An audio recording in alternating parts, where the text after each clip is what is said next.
My name is Donna Veldhone. I am a liver transplant recipient, and I'll be the moderator for this session.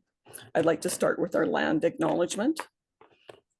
I'm here in Edmonton, and we acknowledge that the University of Alberta is located on Treaty 6 territory and respects the histories, languages, and cultures of First Nations, Métis, Inuit, and all First Peoples of Canada, whose presence continues to enrich our vibrant community. I'd also like to mention our sponsors of the ATI seminar series. A very special thank you to the continued support from Paladin, Astellas, and AstraZeneca. Your support is very much appreciated. Now I'd like to introduce the speakers today. We'll be hearing from Dr. Jasneet Parmar. Dr. Jasneet Parmar is a care of the elderly physician and has worked for the Specialized Geriatrics Program in Edmonton since 1992. She's a professor, Department of Family Medicine, University of Alberta. She currently works in the home living care of elderly service and provides assessments to homebound seniors. Jasneet has been very active in developing and implementing clinical programs for the care of the elderly. Her research is focused on supporting family caregivers by the healthcare system, which I'm sure we have lots of questions from our audience today. We will have Dr. Sharon Anderson joining her. Sharon Anderson became a double duty caregiver, a healthcare provider and family caregiver in 1997 when her family had a stroke. Surprised by the silos in health and social care and determined to do something about it, Sharon returned to university and completed Masters of Education in Community Rehabilitation and Disability Studies, Master of Science in Public Health and Health Promotion, and PhD in Family Gerontology. She is the research coordinator for the Caregiver-Centered Care Program of Applied Research and Innovation in Health Services Delivery in Family Caregiving, led by Dr. Jasneet Parmar, Professor, Department of Family Medicine, University of Alberta. And the topic for our webinar today is empowering caregivers and providers to navigate the transplant journey together. Take it away, Drs. Anderson and Parmar. So thank you very much for this opportunity. Sharon and I very humbly present our thoughts, our findings from what we had to do to research this topic. When we were asked to present, even though we've been doing this work for the last 10 years and have uncovered a lot of information on family caregiving, looking at family caregiving in the context of transplantation, organ transplantation, was new to us. So please forgive us if we are sharing what you already know or if we have omitted something of importance. Next slide, Sharon. I recognize that you've done a land acknowledgement. And I'm going to just acknowledge. Sorry, Sharon, are you okay? Right. Yeah. I'm going to do a land acknowledgement again. And the reason is because we are in our land acknowledgement acknowledging caregiving in Indigenous populations. We've started to work in that area. And I'd like to state that we are committed to ongoing dialogue and shared learning to support all Alberta family caregivers. And that the roles and responsibilities of family caregivers are celebrated by Indigenous people for the purpose that the role gives to the caregivers' lives and for the value of caregiving to the individual and to the community as a whole. And we are learning a lot from them. Next slide, Sharon. So we have 3 objectives, and we are hoping by the end of this session that you will be able to identify family caregivers of transplant recipients. I'm sure you do that all the time, and their contributions and consequences of caregiving.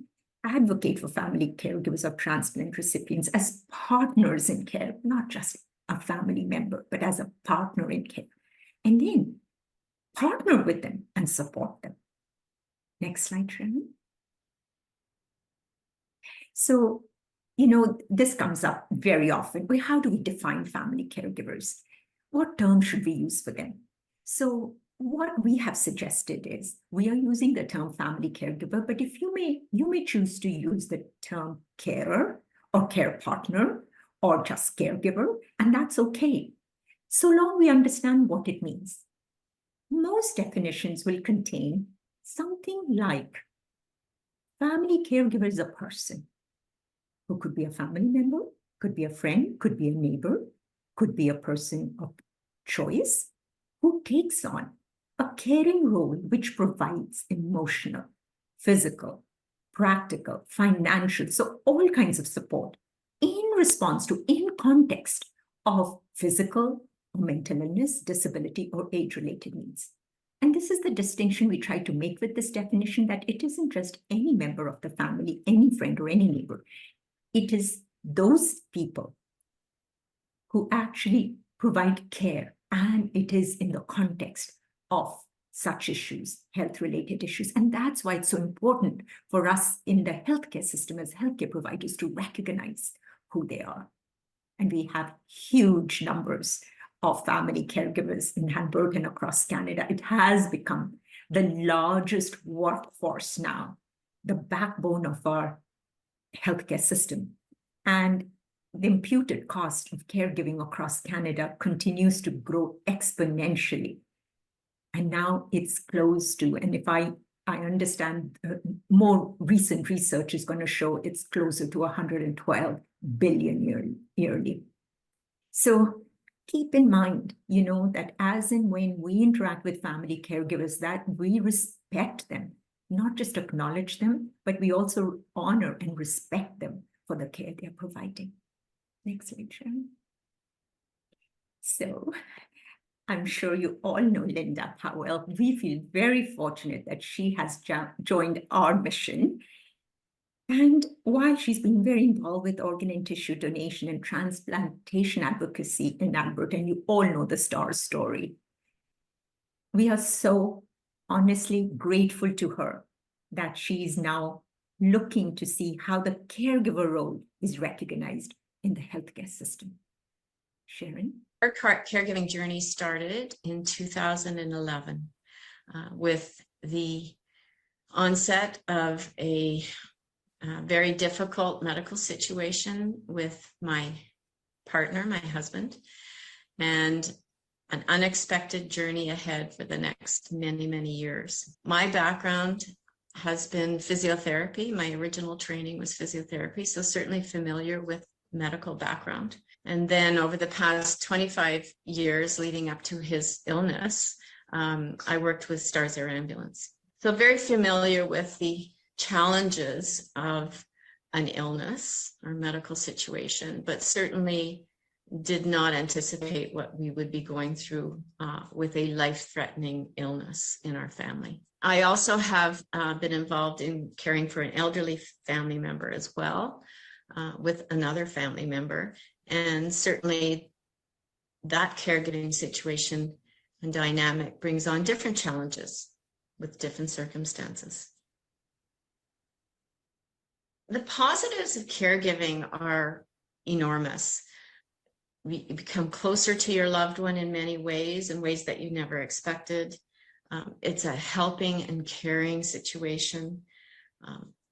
Provides an opportunity to give an example to the younger generation on the challenges that they'll have in the future, and set that example. It breeds resourcefulness. Certainly my background and that of other family members helped us pull in those resources, but the resources aren't always there. And sometimes you find yourself very alone. So from a positive perspective, that forces each of us to ask for help, which is very hard to do. I think a lot of us just want to cope on our own. We can manage this. I can handle this. And that's not always the case. Caregivers need to learn to say no. I know I tried to take it on myself and say, I'll handle this. And it's physically impossible to do that. It's isolating. Caregiver caregiving is isolating, especially as illness proceeds. And we certainly had the situation where at one point I wasn't really able to leave the house unless I had relief. And that's very difficult. Once family members have exhausted their vacation and their days off and can't lean on friends forever, they have their own lives. How do you find resources? So caregiving tightens your circle. Caregiving puts you in the situation of coming face to face with the fear of loss.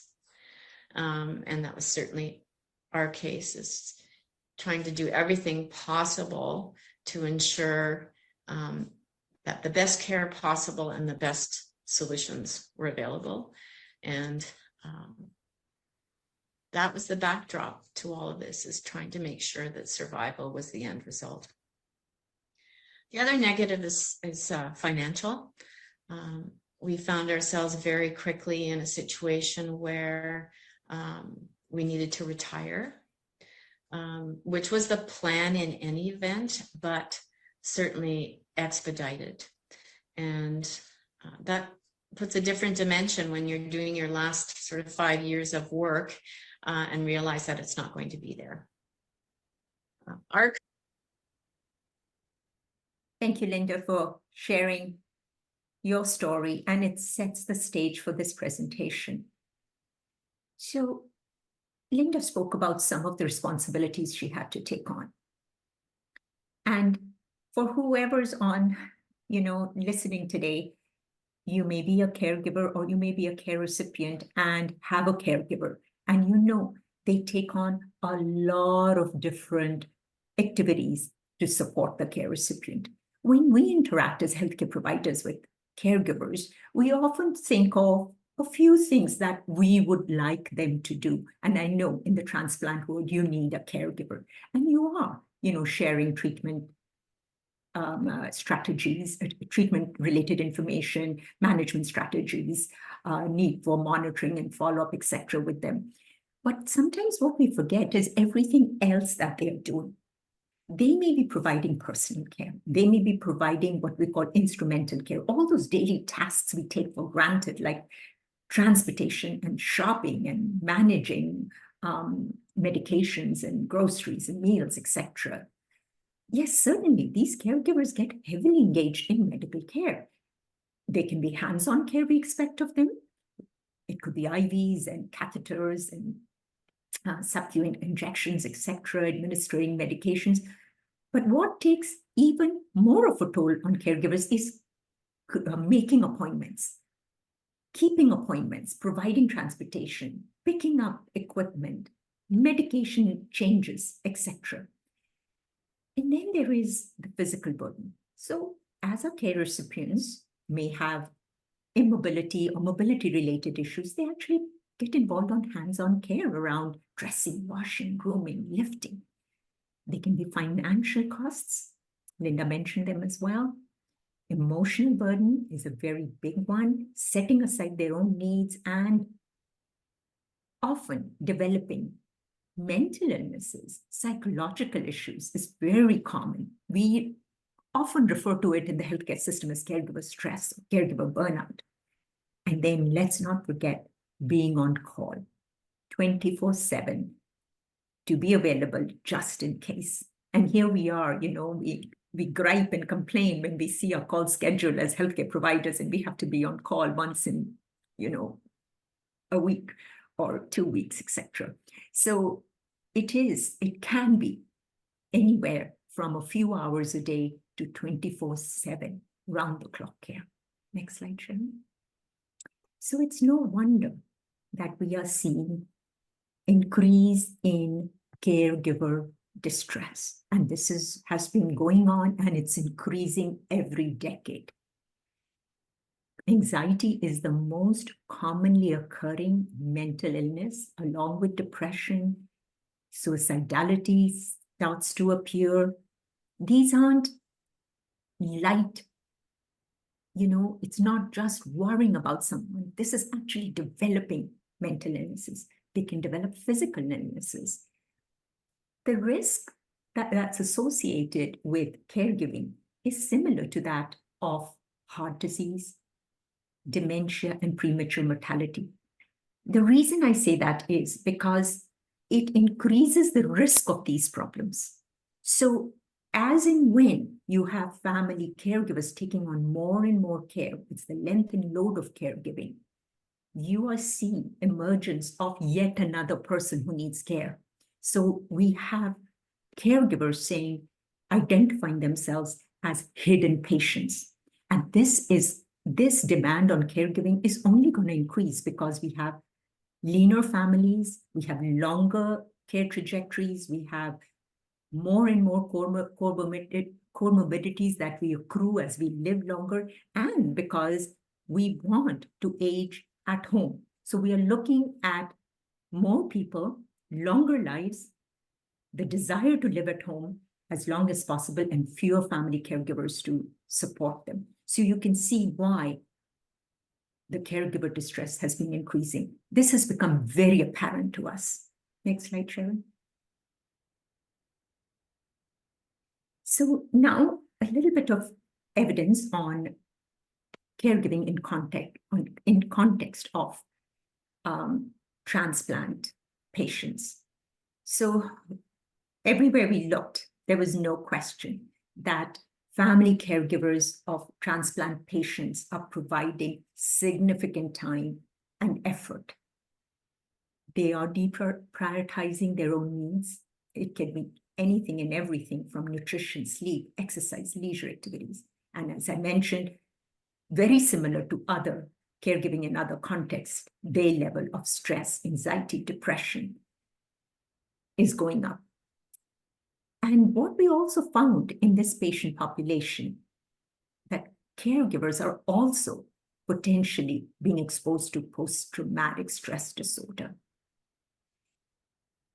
What we are seeing, which creates significant burden in caregivers, are very similar across most of the papers. It's emotional, feelings of isolation. You heard Linda talk about that, feeling overwhelmed, physical health going down, financial issues, burden of taking on the structural care. And I cannot tell you how important it is that we have family caregivers doing it. They're truly the care managers. So they are the ones coordinating the care, the medical appointments, the follow-up, etc. They are also suffering from a social burden. We often don't recognize this. And Linda spoke about it, how their network becomes smaller, roles and relationships change, and leaves the caregiver feeling lonely and isolated. One of the things we found in our research was in the pediatric transplant population. The caregiving stress in transplant population is very similar to the caregiving stress in the pediatric cancer oncology populations. So caregiving in context of pediatric cancer oncology and caregiving in context of transplant population is very similar.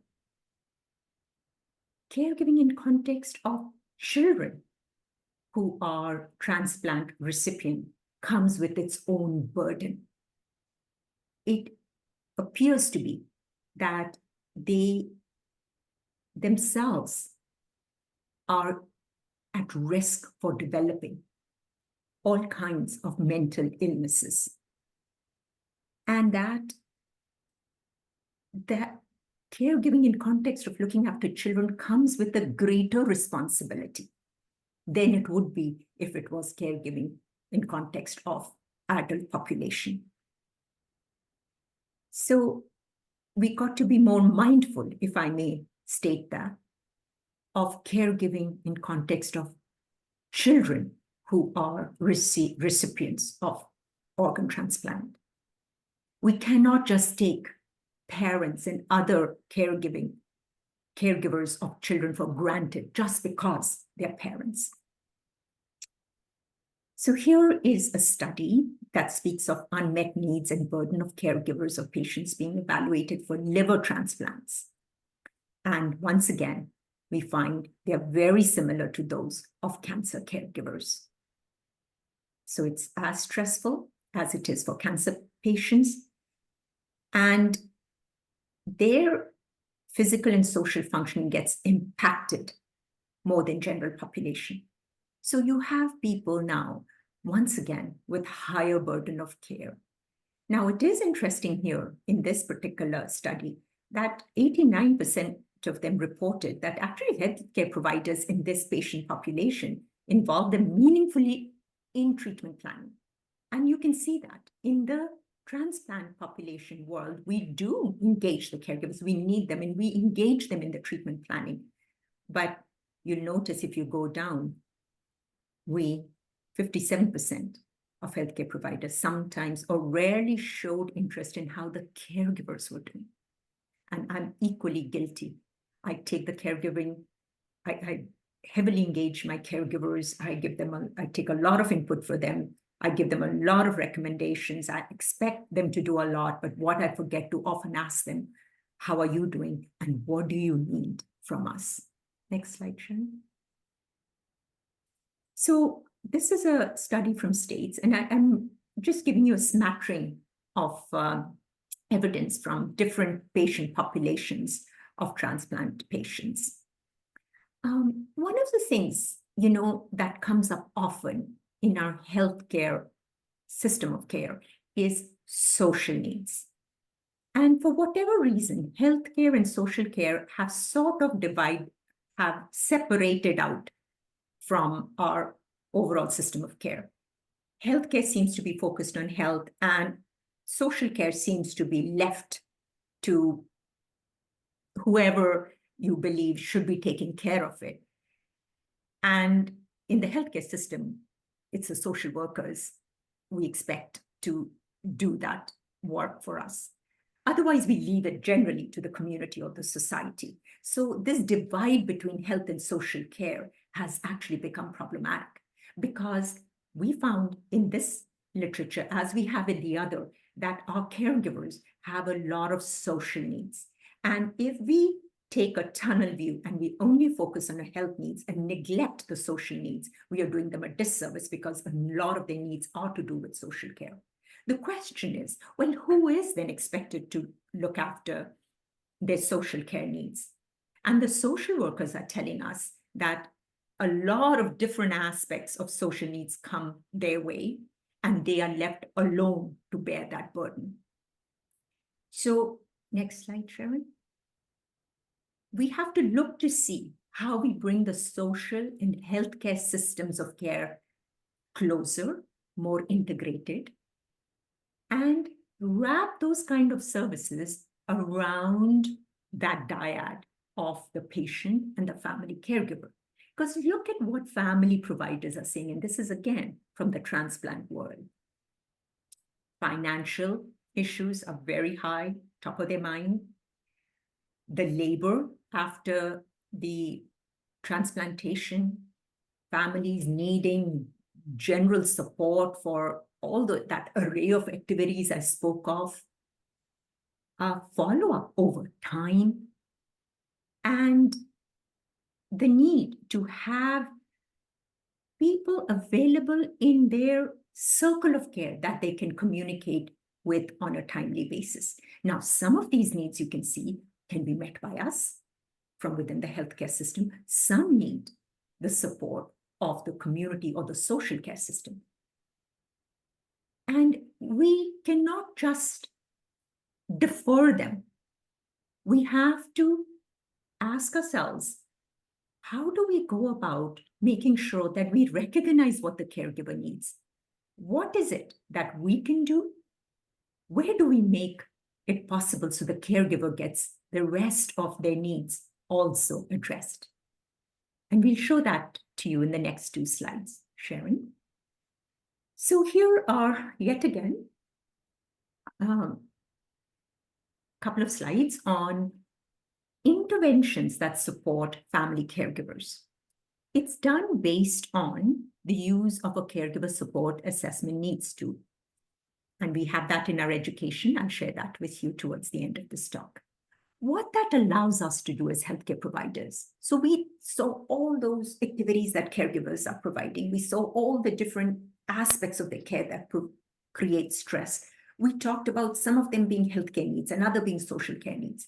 Well, where do we go from here? Well, we got to get systematic about how we engage our caregivers and understand what their needs are from their perspective. So we got to get good at facilitating those conversations. And the use of this tool gives us that opportunity. It's a caregiver supports assessment need tool. And this particular study used that tool. And look at the things that the caregivers needed. They wanted to understand their relative's illness. That's very important to them. What to expect in future, how to manage their symptoms, how to talk to the relatives about the illness, knowing who to contact if they have an issue. All this is something that we need to deliver. These are the top requests of the caregivers, and when not met, create incredible anxiety and stress in them. They also need equipment. They also need help in providing personal care. And that's when you're starting to think of, okay, do we get home care? How do we assess them for equipment? How do we help them get the equipment? Next slide, Sharon. Then there is the business about the healthcare, the caregiver looking after their own health. So when we look at caregiver needs, they will always first talk about the needs of the care recipient. What do they need to sustain care? And we tend to expect that of the family caregivers, and it's very important we support them in that aspect. But then we also got to tend to their health and well-being. Otherwise, they are our hidden patient. It's just a matter of time before they become a patient. So they are also in this approach. They may be talking about their own health and how do they meet those needs, having respite, addressing beliefs and spirituality. Again, having respite overnight comes up quite a bit. Once again, practical help at home. That's to do with groceries and transportation, shopping, etc. Dealing with their own feelings and worries, and then finance and sometimes legal issues and employment issues. These are important for caregivers. If these needs are unmet, adds to that stress, that caregiver burden and burnout. So when we approach our caregivers and we partner with them, we are expecting them to provide care. At the same time, what we need to look at comprehensively is what do they need from us? Next slide, Sharon. And the only reason once again, it's from the world of transplant, but the reason I'm showing you this slide is more and more we are moving towards shifting care into the community. And it's not a bad thing. Patients and caregivers like that as well. They want to be at home. They want to be cared at home. But we got to be careful that if they are not under our care, we don't ignore them. We got to be available to them when they are in their own homes, wherever they are living, whoever they are living with, that we remain engaged with them and provide the access we normally would if they were under our care. We have so many examples of people once they leave an inpatient setting where they, what we call, fall through the cracks. So we got to make sure that as this whole system shifts now into caring in the community, we make sure that we maintain continuity of care, not just with the patients, but also with the caregivers. Next slide, Sharon. So where do we go from here? Well, here is something that's coming from US, in the transplant world. And this is in context of caregiving, a call for system change. So very nicely, succinctly stated statements ensure that caregivers are recognized, identifying, receiving the level of support and assistance they need, develop consistent practices for screening, training, and providing resources and support to caregivers across transplant centers. And one of the training resource is what we're going to provide to you in a few minutes, of course, giving them timely and relevant information to caregivers. especially related to navigating the confusing and complicated transplant process. And you'll see very soon that one of the core competencies that we offer in our education is communication, address the financial strain, and provide mental health support, including stress management and peer support to family caregivers. Next slide, Sharon. So this quote resonates with me, and I share this all the time when I'm speaking about this topic, that we in healthcare simultaneously ignore and rely heavily on family caregivers to provide ongoing support for our care recipients. So, if you could keep that in mind, that we actually are relying on them, but a lot of times we are under supporting them. We are maybe even marginalizing them. So we embarked on this journey in 2014. It's been 10 years now. And it took us a while to get the health system to recognize that this is important. We started off looking at caregiving in context of seniors. And the very first symposium we held, we realized this was a cross-cutting theme across caregiving for all ages, by all ages. And we continued down that journey, looking to see what are we doing within the healthcare system to support caregivers, and found very little. Most of it was happening intuitively, organically, by osmosis, etc. And by 2018, we came to the conclusion, by now we had 66 organizations and 400 stakeholders involved in this journey, came to the conclusion that we have to do something from within the healthcare system. We cannot be a bystander. We have to be part of that circle of care that supports the care recipients along with their caregivers. And we developed the competency-based education for health workforce to support family caregivers. And this particular framework was validated in 2019. Next slide, Sharon. And this is the competency-based framework. We call it the Caregiver-Centered Care Competency Framework. And the essential blocks in the 6 domains that make this competency framework complete are recognizing the caregiver, communicating with them in a timely manner, partnering with them, which we are going to talk about a little more. Fostering resilience is about assessing their needs from their perspective, using tools like CISNAP, or using approaches that facilitate that conversation. Then navigating the system, not just the health, but also the social care system. And what Linda is helping us to do is enhancing the culture of care, where we acknowledge family caregivers and honor them. Next slide, Sharon. We have developed multiple levels now of this education. And for health workforce that is in the transplant field, I'm going to recommend the advanced level education. We have a 1-hour foundational module that go over these 6 core competencies, and that's designed for all healthcare providers in all settings. And then we have the advanced level, which is 6 hours of education, 1 hour per module. We are just about to release the Caregiver-Centered Care Champion, and we invite, Linda's already a champion, we'd invite others from this audience to become a champion. And we also have developed a module, it was done during the pandemic. This is specialized education on crisis management. Next slide, Sharon. It is made available for public good on this website. So please do go on this website. All the courses are available there. Please spread the word, let others know about it. And if you would like to transfer the content onto your own websites, we can make that happen. Next slide, Sharon.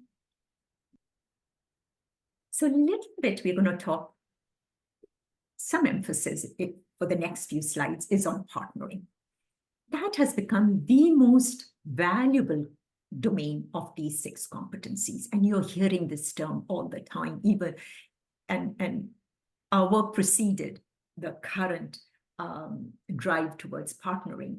So we recognized in 2018 that partnering with family caregiving was very important, because that's what allows us to develop that collaborative relationship That's based on trust, mutual understanding, and shared accountability to achieve a common goal. As Sharon is always reminding everybody, we are all trying to achieve the same outcomes. We want good outcomes for our patients. We want our system to be effective, our health workforce to be comfortable, and we want the caregivers to be supported. Next, Sharon. So we'd like to just show you a few snippets from our education that speak to public.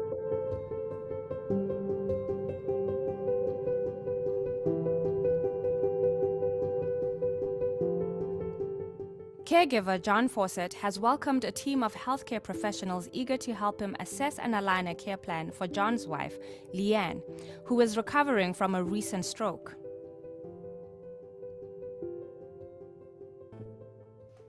So that's our occupational therapy plan for Mrs. Fawcett based off of my initial assessment with her.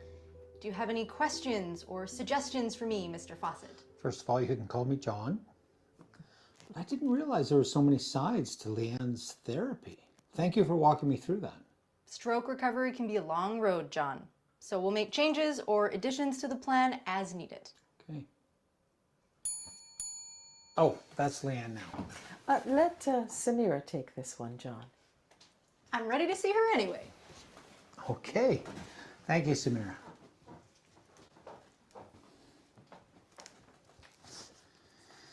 Are you okay? I've had a rough day at work. They want me to go full time. I got home an hour late and dinner was a mess. Carly was crying about her math homework because Leanne usually helps her with it. And, well, I was hopeless. I feel like I'm failing them. I'm failing Leanne. I'm failing myself. It sounds like you feel like you're sinking.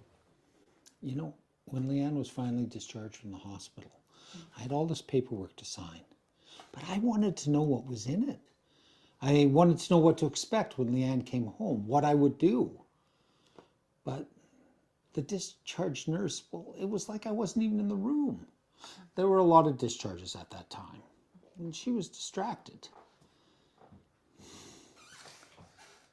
But when she was leaving, she looked at me and she said, "You take care too." I was mystified. I looked at her like she was a lava lamp. I mean, she was speaking, but I had no idea what she was saying.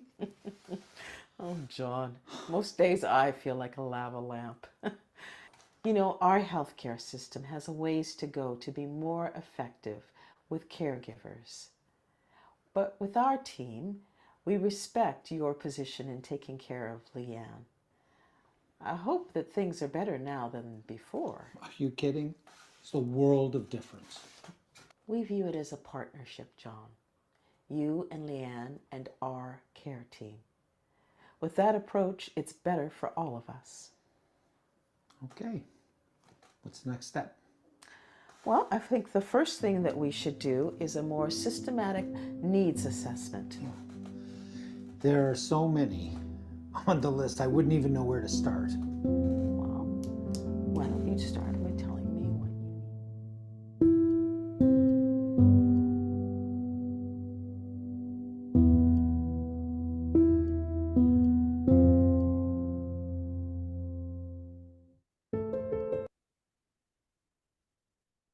Thank you, Sharon. So we are going to now pose a question to you based on what you've seen. Which of the following do you see as benefits to the healthcare team of partnering with John and his family? So for this, I hope you have a phone or your laptop ready. Sharon is going to share with you, and it's in the chat. You need to go onto slido.com.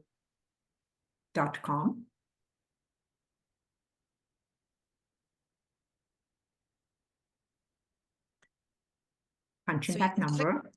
Yeah, you can take a picture of the QR code, or you can just go www.slido.com or slido.com and then enter 3160747. And so which of the following do you see as benefits to the healthcare team partnering with John and his family. And if you want, you can also put it into chat.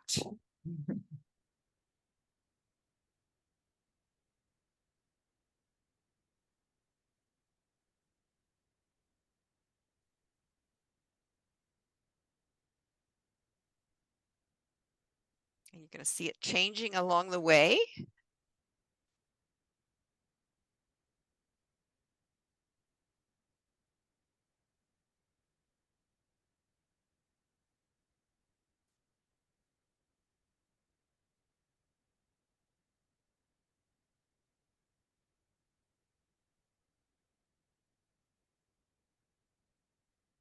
Thank you for participating. We'll give you a little more time.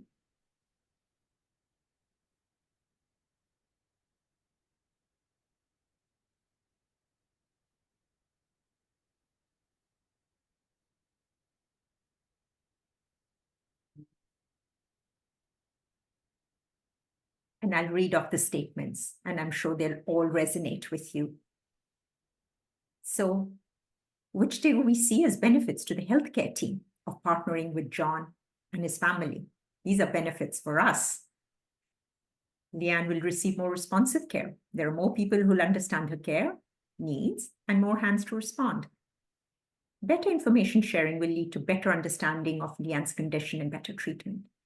Leanne's care will be more person-centered, increased satisfaction for both healthcare teams and the Fawcett's. John can be supported to maintain his caregiving and well-being. And yes, all of these are benefits to the healthcare team, as well as Leanne and John and his family. Next slide, Sharon.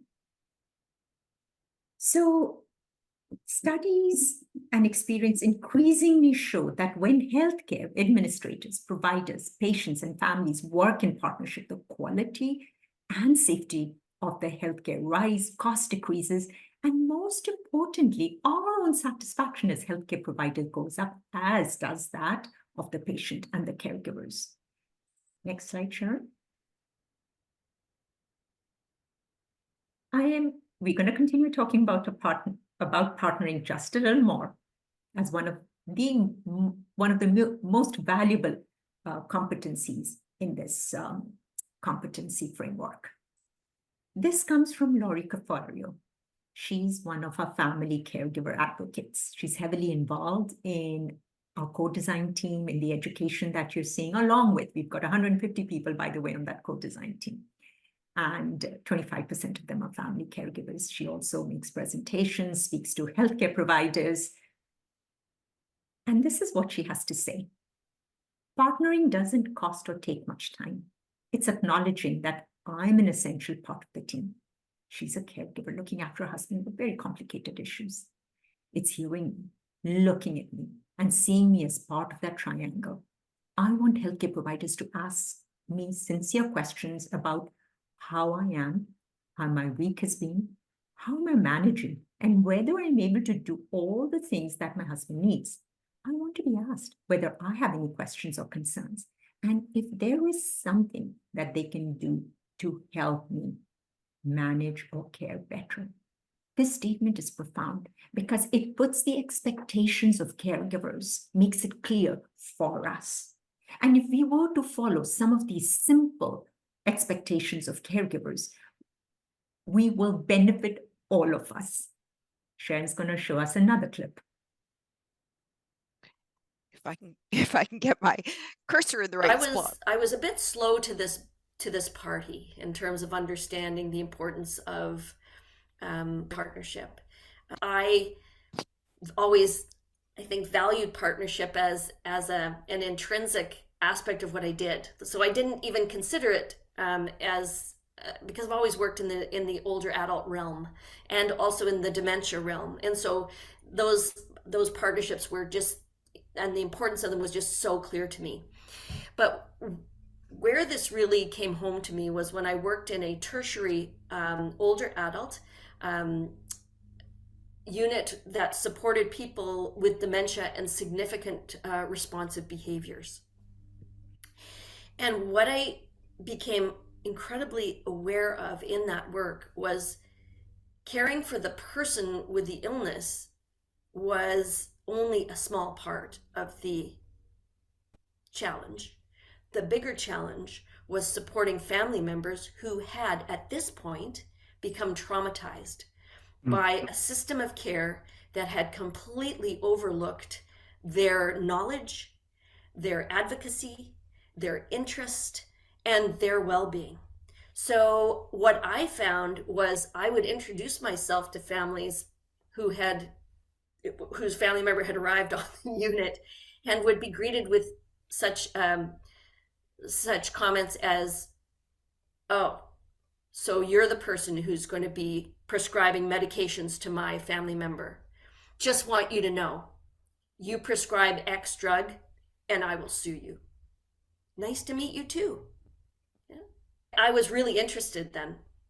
So that was actually the birth of the Dementia Caregiver Resilience Clinic, was recognizing, whoa, we are missing the mark way upstream. And how can we support people? So even if I'm interested in providing person-centered care, family-centered care, if I'm working with a family who's been traumatized by the way they've been treated in other settings, I am going to be hooped, and I have to do a lot of backpedaling and a lot of work.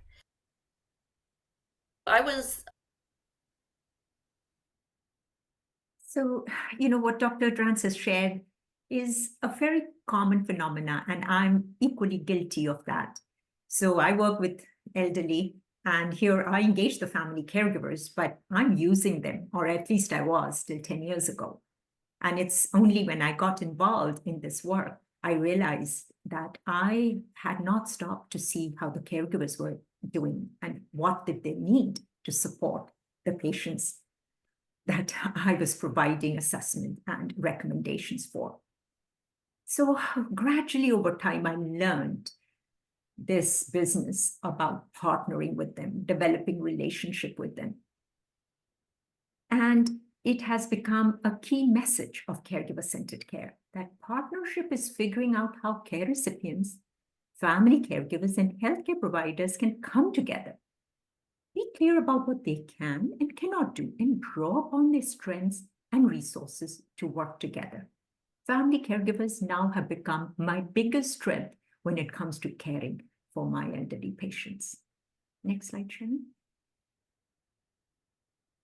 This is yet another framework we'd like to share with you for bringing everyone together to provide quality care. Successful partnerships have the following elements: making contact, understanding the context of caregiving, asking how they would like to contribute to support the care recipient's care, establishing frequent contact to foster trust and educate each other, revisit and reassess roles and responsibilities within the team and with the dyad patient and caregiver regularly, and then connect to supports based on their unique needs. Next slide, Sharon. I think if we need to say, this is what we can do, then we need to be able to say, this is what the system can do. And we need to be comfortable in ourselves as clinicians to say, I honestly wish we could do more, because I see what you're needing. This is what the system will be able to provide you with in terms of support. So we will have to figure out other options for you to get support in other places. That's honest, and people appreciate that. They may feel very disappointed or angry, and then it's a question of me developing the skill to listen to the anger, to not take it personally, to really want that person to have a safe place to let go of their concerns, and then to know that, okay, I hear you, and we still have this issue. So how is that, going to be addressed?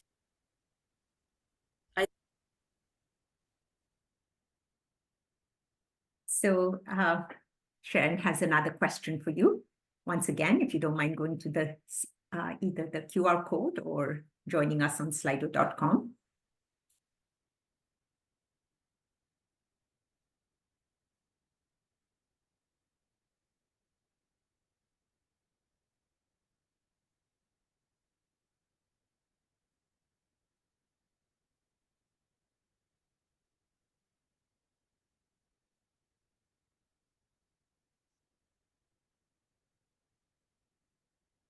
So which one struck you as something, if you're a healthcare provider, or what you'd like your healthcare provider to do? What kinds of things struck you as something that you as a caregiver would like your healthcare provider to do, or what you as a healthcare provider would do?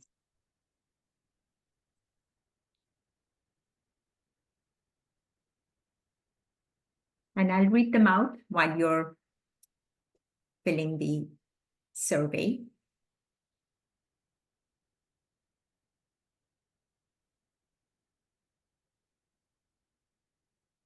And you'll notice, depending upon how many flag which questions, which statements, they'll go up and down.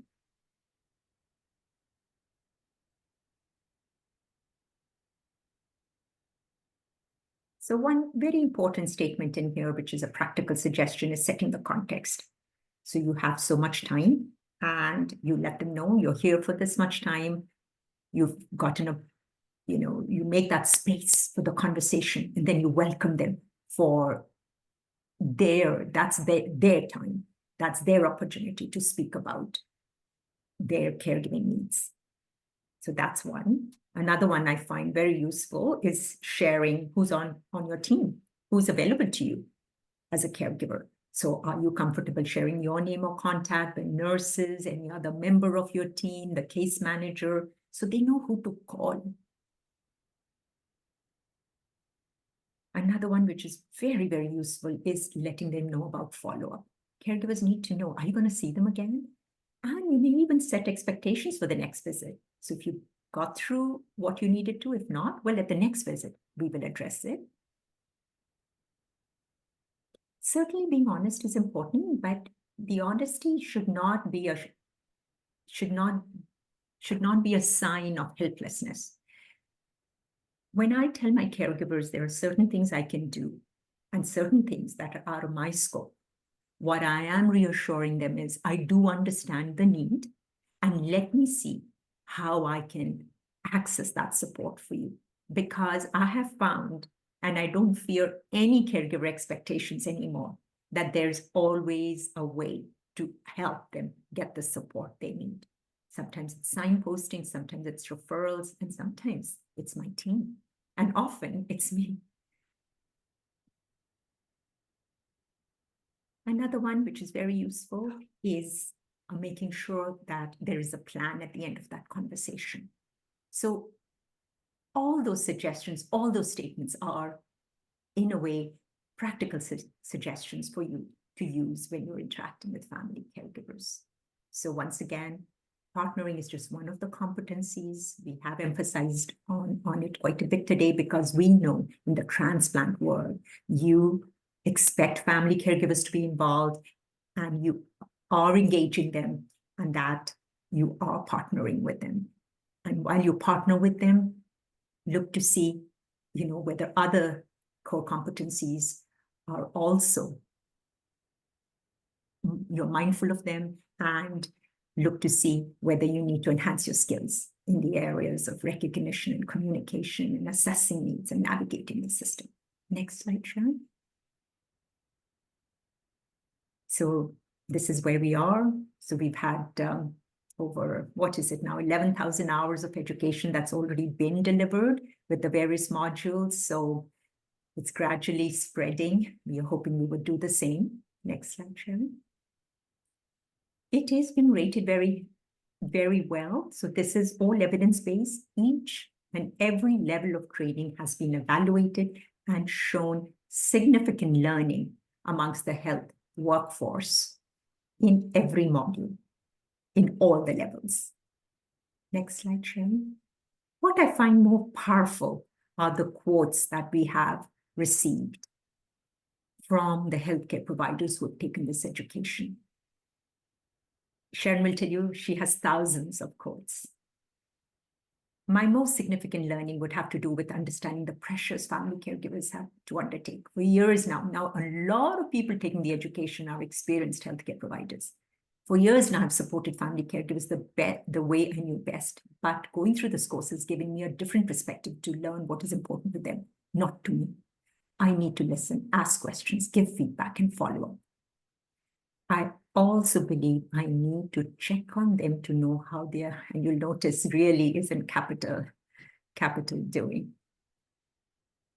Almost all quotes are very, very touching and speak to how much the healthcare providers appreciate this education. I have recommended these resources to leaders across my healthcare system as a terrific example of opportunities to support the realization of an integrated, people-centered healthcare system.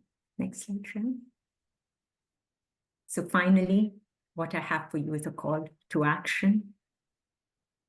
I'm going to ask you in your world, the transplant world, that all healthcare providers who interact with family caregivers take this education, embrace family caregivers in your professional lives by recognizing and partnering with them, which we know you already do, and become a caregiver-centered care champion for transplant services.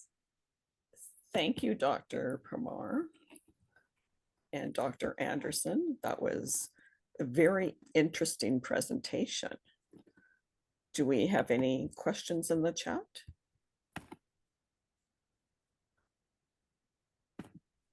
I don't see any questions, Donna, in the chat. Yeah. I see Linda. I just want to thank you, Sharon and Jasneet, for this presentation. As we see the healthcare system under transformation at the moment, we have a huge opportunity to try and integrate this concept into that.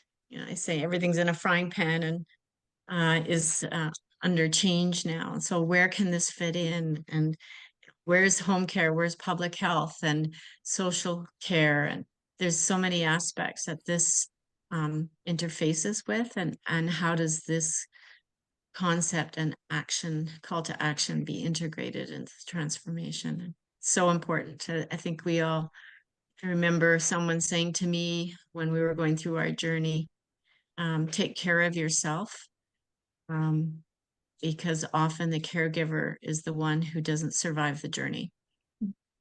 And that was a bit shocking to me.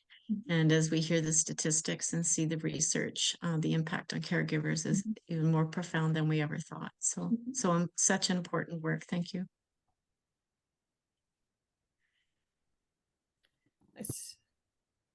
Any other comments, questions? No, I think it's a fantastic, very powerful presentation. I can't remember if it was you, Linda, or someone else recently on this topic, using the metaphor, remember to put your own mask on first, like they always say on the airplane, because you're not going to be of any help to anyone if you're the one passed out. No, it's incredibly important.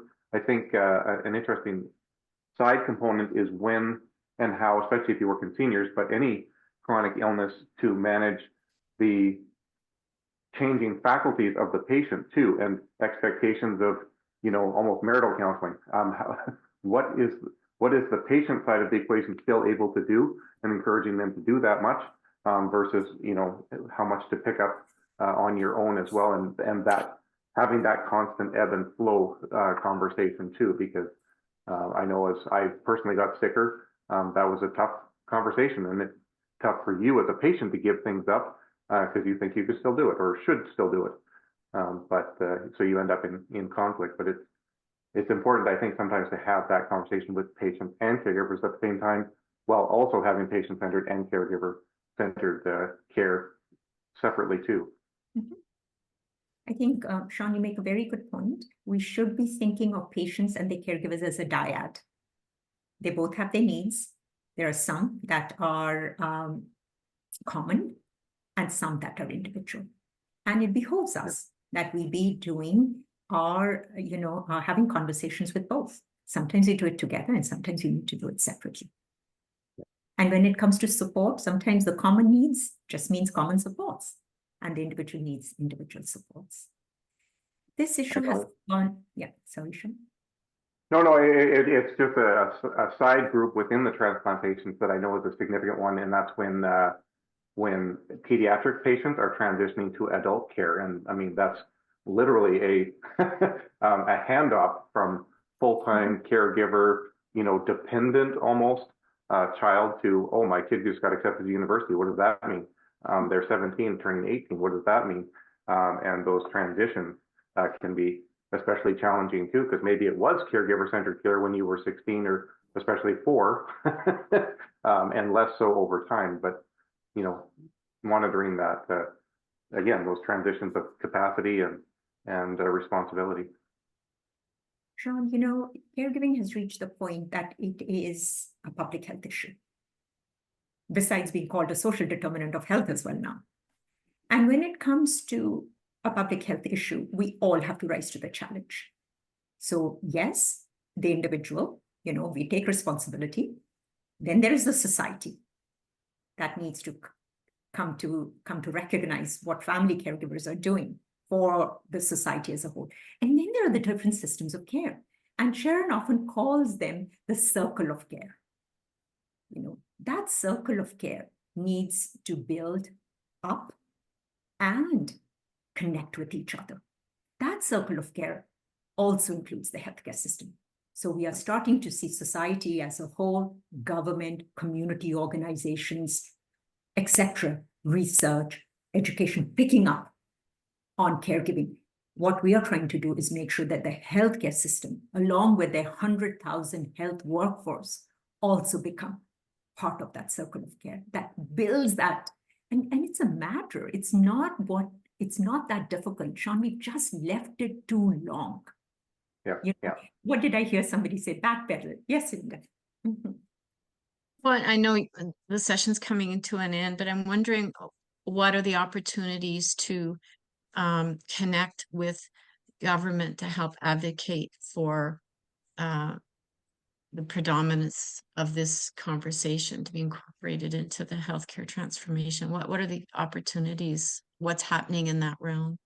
So, Linda, we are being supported by Alberta Health. This work is being funded by Alberta Health, and there's another hopefully grant coming so that we can move, spread, and scale it now. What we need is a healthcare system to take it on. It's Alberta Health Services, it's Covenant Health, it's those contracted partners of care. They need to start recognizing caregivers, as we spoke about previously, Linda, you weren't on yet. We don't even have an opportunity to identify them in Connect Care as of yet. We need to get them to recognize that this is not a medical legal issue. These are partners in care. And we've got to get all our health workforce trained. This is an approach. It's not just knowledge. It's not just skills. It's an approach. It's an initiative that brings about this culture change. So if we start there, Linda, so we get the government and they, you know, in the Continuing Care Act, they've recognized them. In home and community care, they're going to expect caregivers to be identified and needs assessed, etc. So it's starting to happen at that level. Now we've got to get our system of our healthcare system to rise to the challenge. And we've got to start in two places. One is education, and the other is having a strategic plan for Alberta Health Services. A policy, strategic plan, and then let's look at required organizational practices. Well, we need people like you on board to give us that support, that advocacy, because even now, even after 10 years, I feel like, I honestly say this now with humility, I don't mind doing it, but I feel like a beggar with a hat in hand, often going to these tables and putting the same request over and over and over again. We are making progress. I can say that. I am with hope. I'm optimistic. And then we have people like all of you, you know. Thank you. Working with us. Keep it up. Thank you all. Thank you for your attention. Thank you very much. Thank you, Dr. Parmar. I noticed Dr. Anderson has been putting a few comments in the chat as well. Need support early in the journey, and it is not one and done. And I think that pretty much echoes everything with transplantation. Transplantation is a journey, not a destination, or a marathon, not a sprint. I've heard it over and over again in the PT room, but it really carries forward because we are now in this journey for a long time. And yes, I did find, me personally, that my caregiver provided a different perspective, having that extra set of eyes and perspective in the room with my everything. It was quite humbling in a lot of instances, being a very independent person, but she was a very, very important person to my journey. Dr. Anderson, is there anything you would like to add? Absolutely. For this, Linda brings it up, and it's a really important thing. Go to that Alberta Health Consultation website and complete the survey, and make sure that you put caregivers front and center, because otherwise what happens is they're invisible. They're talking about the health workforce, but they don't recognize that largest health workforce. There's about 100,000 professionals in Alberta Health Services. There are 1 million family caregivers in Alberta. The system is not sustainable without family caregivers.